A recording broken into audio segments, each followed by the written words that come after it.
Allahumma sayyiban nafi'a.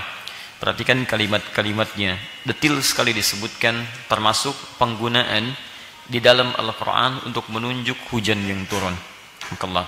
Nabi menyebutkan Allahumma ya Allah. Saya sering sampaikan pada anda bahwa kalimat Allahumma ketika dimohonkan itu bukan sekedar permohonan, tapi kalimat yang menghadirkan satu bentuk ketawaduan.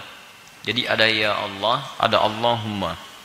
Kalau kalimat ya Allah itu kalimat umum yang digunakan, bisa bentuk doa, bisa dalam bentuk yang umum selain doa, bahkan bisa dalam hal yang positif, bisa dalam hal yang terkena negatif. Misal saya ambil contoh, misalnya antum bermohon mengatakan ya Allah, mohon ya Allah, mohon ya Allah. Tayyib. Sisi lain, ketika antum mau jalan ke sini, tiba-tiba lihat macet misalnya, macetnya panjang, apa yang antum ucapkan? Ya Allah, macet. Tayyib ya? Umum ya? Tayyib. Ada lagi kalimat-kalimat lain, misalnya antum lihat anak-anak, antum kendalikan susah luar biasa, jalan sana, jalan sini, lompat lari, apa yang antum ucapkan? Ya Allah, gitu kan? Baik. Jadi kalimat-kalimat ini umum digunakan. Karena kalimat ya Allah itu kalimat fitrah bagi manusia yang ingin mengembalikan satu persoalan di luar kuasanya. Ya, dalam setiap lisan, pada setiap manusia dengan segala tempat yang berbeda, lisan-lisannya akan mencari itu. Karena di antara fitrah manusia itu cenderung kembali kepada sosok yang menciptakannya. Makanya di antara fitrah itu fitrah beragama. Quran surah ke-30 ayat 30. Fa'akim wajhaka lid-dini hanifa. Maka hadapkanlah dirimu pada ketentuan agama dengan hanif. Karena ada yang mencari ketentuan syariat untuk memenuhi kebutuhan rohnya, tapi dengan tidak cara yang benar. Bukan dengan cara yang benar. Dia mencari sebetulnya untuk mendekatkan diri kepada Allah Subhanahu wa taala. Cuman caranya tidak tepat. Nah, pencarian terhadap pemenuhan kebutuhan roh yang nanti disebut dengan agama itu bagian dari fitrah kehidupan manusia. Makanya ayatnya diteruskan dengan fitratallahi allati fataran nasa 'alaiha. Sikap cenderung untuk kembali kepada Allah sesungguhnya fitrah yang ada pada setiap diri manusia. Makanya orang misalnya maaf barat mengucapkan oh my God, ya kan? Ya Allah, kalau diterjemahkan kembali kepada kita ya Tuhan, ya Allah. Nah, setiap fitrah manusia ingin mengembalikan kepada Allah Subhanahu wa taala.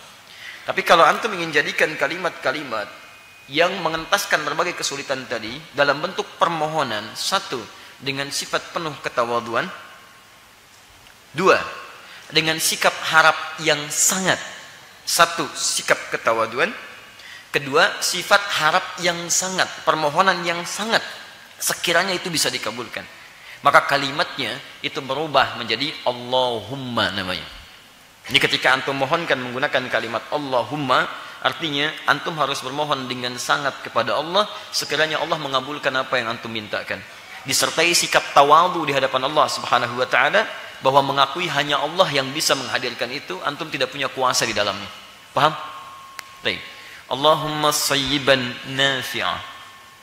Sayyiban itu sesungguhnya segala yang menimpa dengan cepat. Ya, segala yang menimpa dengan cepat. Nimpa dan beruntun, ya, sifatnya. Itu sayyiban namanya. Ya.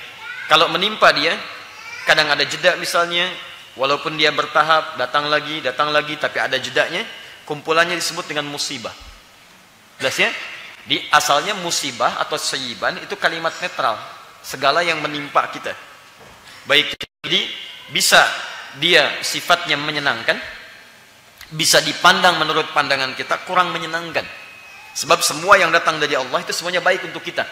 Cuman bagaimana cara kita melihatnya? Kadang-kadang melihat ya seperti menyenangkan untuk kita, sisi lain tidak menyenangkan bagi kita dalam pandangan yang lain. Ya, contoh, alhamdulillah, hujan bagi sementara orang mungkin tidak menyenangkan dengan akibat begini. Tapi sisi yang lain, sementara yang lain bersyukur dengan adanya hujan. Alhamdulillah ya Allah, tempat saya kering, belum hujan. Alhamdulillah hujan turun sekarang. Bisa terjadi bahkan satu tempat tetanggaan, satu dan dua, itu bisa menyikapi persoalan yang sama dengan cara pandang yang berbeda. Hujan turun, di sini bersyukur, sini bisa melihat dengan persepsi berbeda. Saya tidak ingin katakan mengeluh ya. Baik, jadi begitu turun hujannya, sini genteng bocor, sini enggak. Ya, begitu turun hujan, alhamdulillah hujan. Sini kok hujan ya? Masya Allah. Beda cara pandangnya. Jelas ya? Tapi semua yang menimpa kita itu umumnya disebut dengan musibah. Mau baik kita melihatnya, mau kurang menyenangkan dalam pandangan kita. Jelas? Saya pun melihat Anda sekarang itu musibah bagi saya. Musibah, ya. Segala yang kita alami dalam kehidupan. Kaya itu musibah untuk antum.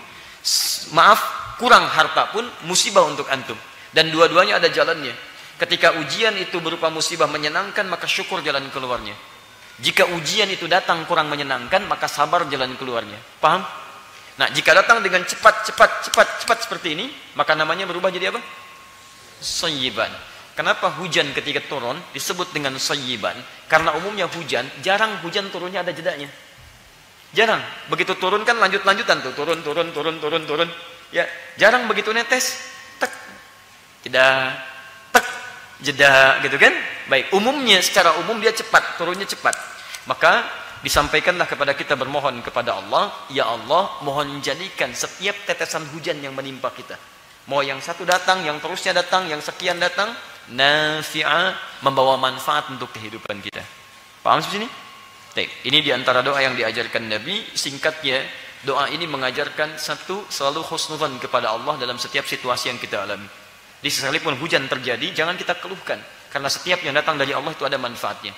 Adapun kalau terjadi hal-hal yang keluar dari manfaat, yang salah bukan Allah, yang salah pasti manusianya.